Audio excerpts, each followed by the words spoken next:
L'amour agapé, l'amour chrétien, c'est à cet amour-là que C.S. Lewis consacre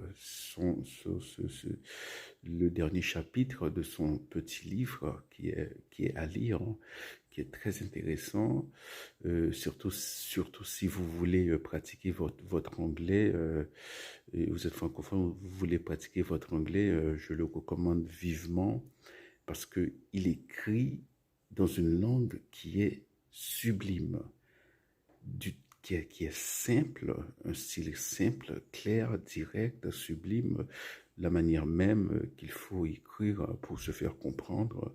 Voilà, il écrit pour parler aux gens, pas pour s'entendre parler. C'est ce que j'aime avec C.S. Lewis et c'est une marque, c'est la marque d'un grand écrivain, quoi.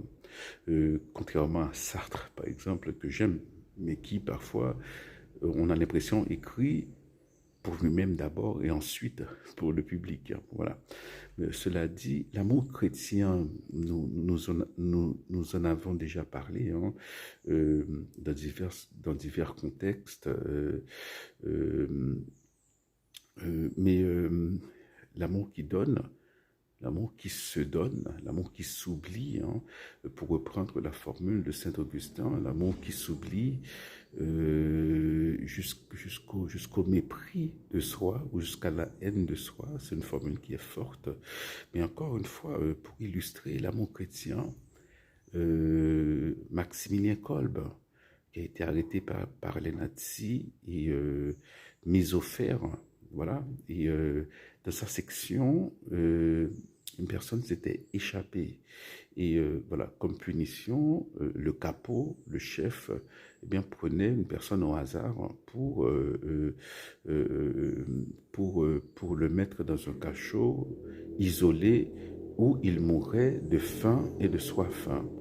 Et au hasard, le capot choisit un homme qui immédiatement fondit en larmes. Il dit jamais je ne reverrai ma femme et mes enfants. Voilà, il pleurait à chaudes larmes, il pleurait comme une madeleine.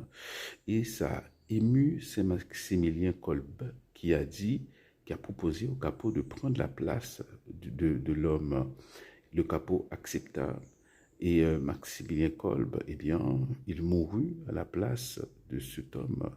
Il mourut de faim, de soif, dans le cachot seul, à la place de cet homme.